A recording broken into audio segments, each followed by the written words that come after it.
اللہ سبحانہ تعالیٰ نے آدم علیہ السلام اور حوا علیہ السلام کو عزت والے گھر یعنی جنت میں ٹھہرایا.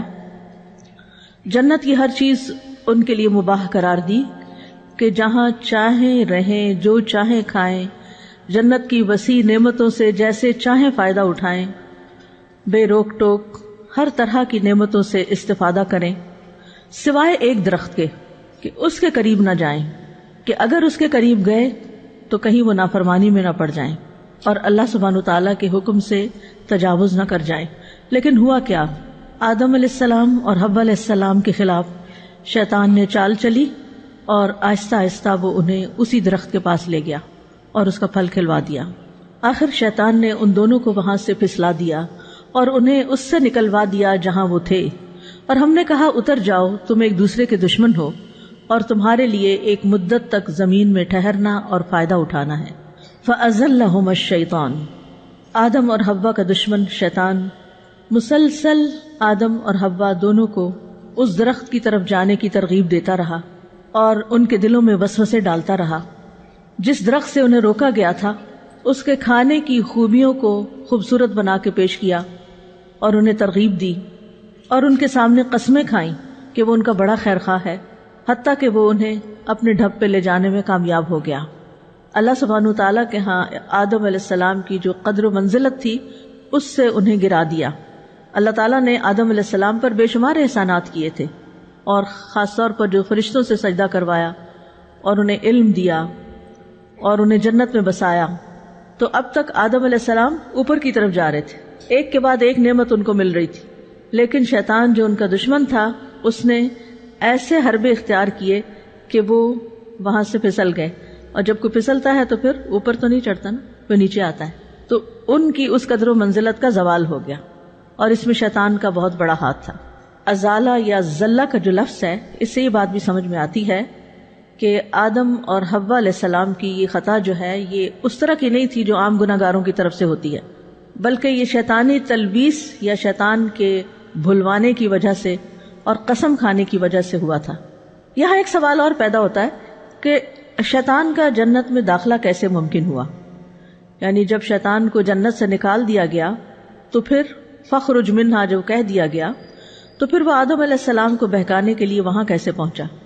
تو اس کے بارے میں علماء کہتے ہیں کہ یہ عین ممکن ہے کہ شیطان جنت میں داخل ہوئے بغیر بھی انہیں وسوسے ڈالنے میں کامیاب ہو گیا.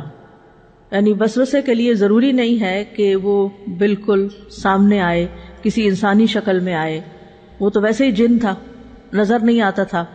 تو اس نے وہ خیال ڈالے تھے آدم علیہ السلام اور حوا علیہ السلام کے دل میں. یعنی اس کے لیے ضروری نہیں تھا کہ وہ جنت کے اندر ہی جائے، کیونکہ اللہ تعالیٰ نے جنات اور شیاطین کو یہ قدرت دی ہے کہ وہ دور سے بھی وسوسہ ڈال سکتے ہیں. اور آج کے دور میں تو یہ بات سمجھنا کچھ بھی مشکل نہیں کہ آپ ایک ملک میں بیٹھ کر دوسرے ملک میں ایک انسان دوسرے انسان سے آرام سے بات کر سکتا ہے، اس کے دل میں خیال ڈال سکتا ہے. اور اب اس وقت جو قرآن کی تعلیم آن لائن دی جا رہی ہے تو اس میں بھی آپ دیکھیں کہ بہت دفعہ استاد کی پریزنس نہیں ہوتی، لیکن صرف فَوَسْوَسَ لَهُمَا الشَّيْطَانُ لِيُبْدِيَ لَهُمَا مَا وُرِيَ عَنْهُمَا مِنْ سَوْآتِهِمَا وَقَالَ مَا نَهَاكُمَا رَبُّكُمَا عَنْ هَٰذِهِ الشَّجَرَةِ إِلَّا أَن تَكُونَا مَلَكَيْنِ أَوْ تَكُونَا مِنَ الْخَالِدِينَ وَقَاسَمَهُمَا إِنِّي لَكُمَا لَمِنَ النَّاصِحِينَ. پھر شیطان نے ان دونوں کے لیے وسوسہ ڈالا تاکہ ان کے لیے ظاہر کر دے جو کچھ ان کی شرمگاہوں میں سے ان سے چھپایا گیا تھا. یعنی ایک دوسرے کے جو شرمگاہیں چھپائی ہوئی تھی وہ ان کے سامنے کر دے. اور اس نے کہا تم دونوں کے رب نے تمہیں اس درخت سے منع نہیں کیا مگر اس لیے کہ تم دونوں فرشتے بن جاؤ یا ہمیشہ رہنے والوں میں سے ہو جاؤ. اور اس نے دونوں سے قسم کھا کر کہا کہ بے شک میں تم دونوں کے لیے خیر خواہوں میں سے ہوں. اس آیت سے پچھلی آیت کی مزید وضاحت ہو جاتی ہے.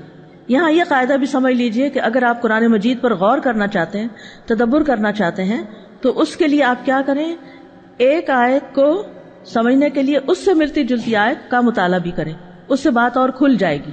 تو آدم علیہ السلام کو تنبیہ کی جانے کے باوجود وہ درخت کا پھل کیوں کھا گئے؟ سورہ طٰہٰ میں اس کا جواب آتا ہے وَلَقَدْ أَهِدْنَا إِلَىٰ آدَمَ مِن قَبْلُ فَنَسِيَ وَلَمْ نَجِدْ لَهُ عَزْمًا. اور یقیناً ہم نے اس سے پہلے آدم سے عہد لیا تو وہ بھول گئے، وہ اپنا عہد بھول گئے. انہوں نے عہد کیا تھا انہوں نے ارادہ کیا تھا کہ نہیں کبھی بھی نہیں جائیں گے اس درخت کے پاس، لیکن شیطان نے ان کو بھلاوے میں ڈال دیا، اور ہم نے اس میں کوئی عزم نہ پایا. یعنی کس چیز کا عزم نہیں پایا؟ اس پھل کے کھانے کا. یہ پھل کھانے کا کوئی ان کا ارادہ نہ تھا، یہ مانا ہے وَلَمْ نَجِدْ لَهُ عَزْمًا.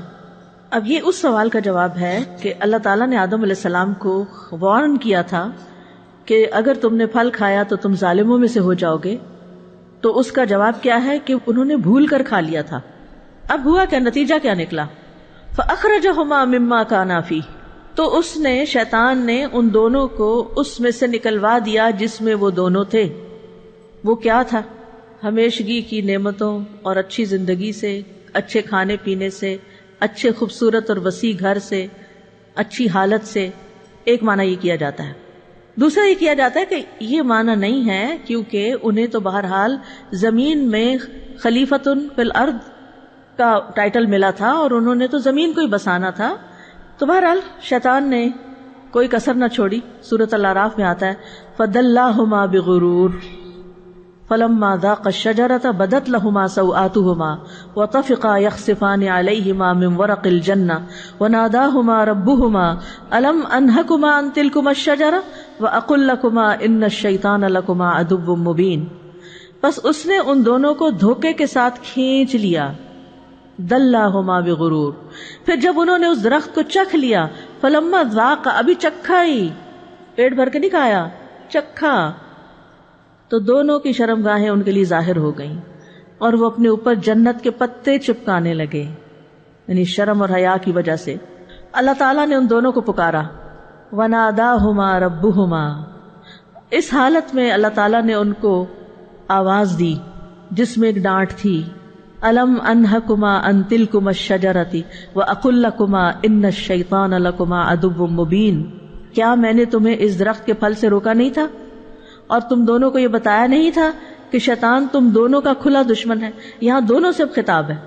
اللہ تعالیٰ نے آدم علیہ السلام سے بھی کلام کیا اور حوا علیہ السلام کو بھی آواز سنوائی، اپنی ڈائریکٹ بات کی، یہ فرشتے کے ذریعے نہیں تھی.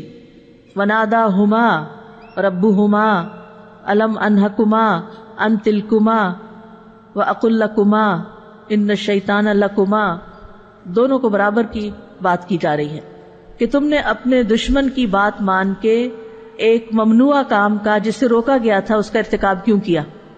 یہاں ایک بڑی اہم بات پتہ چل رہی ہے کہ جب اللہ تعالیٰ ناراض ہوتے ہیں تو اللہ تعالیٰ خاموشی نہیں اختیار کرتے بلکہ اپنی ناراضگی کا اظہار کرتے ہیں. لیکن اللہ تعالیٰ نے جب دیکھا کہ ان سے خطا ہو گئی تو اب اللہ تعالیٰ نے ان کو سمجھایا.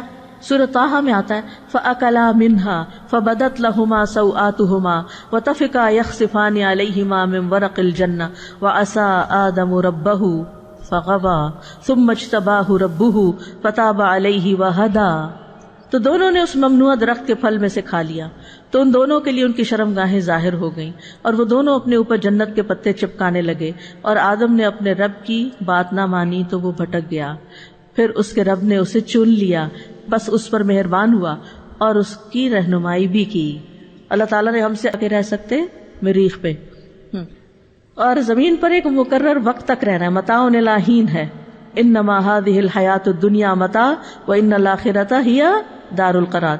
گھر وہاں ہے، گھر یہاں نہیں ہے. سورۃ الاعراف میں آتا ہے قال اهبطوا بعضکم لبعض عدو ولکم فی الارض مستقر ومتاع الی حین قال فیہا تحیون وفیہا تموتون ومنہا تخرجون. فرمایا اتر جاؤ، بعض تمہارے بعض کے دشمن ہیں اور تمہارے لیے زمین میں ایک جائے قرار ہے اور ایک وقت تک فائدہ اٹھانا ہے. فرمایا اسی زمین میں تم جیو گے، اسی میں مرو گے، اسی سے نکالے جاؤ گے. سبحان اللہ، یہ ہے ہمارا رب، پیارا رب، رحمان رب، کہ جو ہماری خطائیں معاف کر دیتا ہے، ہماری بھول چوک کو معاف کر دیتا ہے. اس کو معاف کرنا پسند ہے. شیطان ہمیشہ وسوسہ ڈالے گا، تم نے بڑے گناہ کر لیے، تمہاری معافی نہیں ہونی. اللہ سبحانہ وتعالیٰ سارے گناہ معاف کر دیتا ہے.